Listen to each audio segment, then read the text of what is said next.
And for me, I became quite cautious, and I picked this up from my older brothers and sisters who could also read what was going to happen or what might happen. They picked up on the signs that was happening. So as people started to come together, perhaps on a Friday or even one of the weeknights, it was usually the weekends when people would come with alcohol or purchase alcohol, or the times that they actually got money. Usually it was a Friday night. Yeah, people would come and they'd start to drink the alcohol together. And things were great to start with. We could talk to people, we could, feel quite safe. But the more alcohol that was taken or drank, the more people drank, the louder they become, and this is where issues arose or problems. And we would sense if someone was heading that way, or we could sense there was going to be violence.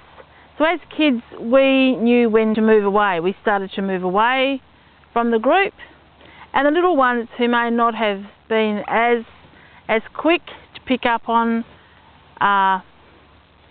these issues, it was left up to the older children to get them and bring them away. And you'd be taken to a safe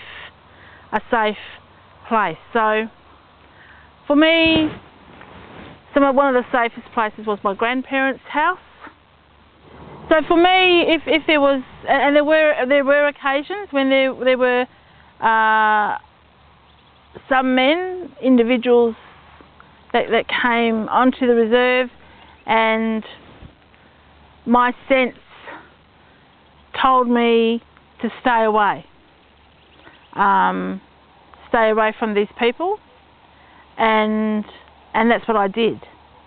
And also my cousins or my sisters, my older sister, brothers, they would pick up the same sense.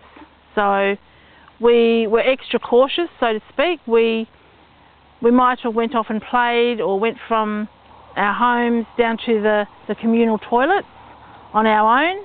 But if there was a strange person around, we knew to go down to the communal toilets together with another cousin or an older sister. Just things like that we were extra careful about. And that just came automatically for us. I saw, my cousins, they were taken from the reserve and put into a mission. And I remember, the times when they were taken, or the time that they were taken, you sense the real sadness, and it was a really horrible sadness. Lots of crying. Some people used to start wailing, and really I only ever heard wailing at funerals, and it was the same with that real sadness and sorrow. When my cousins were taken, it was like someone had died. The sadness was so great that, it was like someone had died.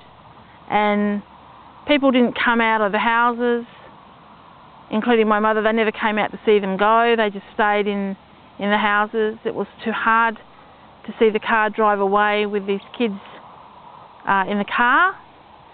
And so with the removal of my cousins, that really impacted on their parents, but it also impacted on us as well. And we'd actually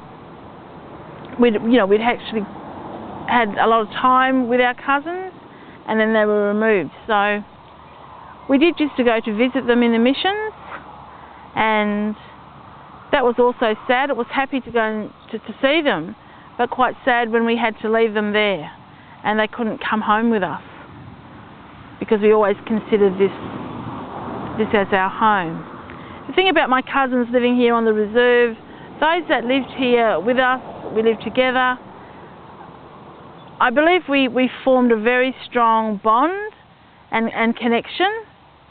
So we had that connection with them and that bonding, which we carried through to adulthood. As adults, you know, you have that common, or that same connection to the reserve. And although it was very, very sad, at least, you know, it's a place that I know they come back here as well, and they bring their children back to the reserve to tell the stories of how this is quite a significant place, not only for them, but they want it to be remembered by their children as well. And there was also that very strong sense of belonging. This is where we belong.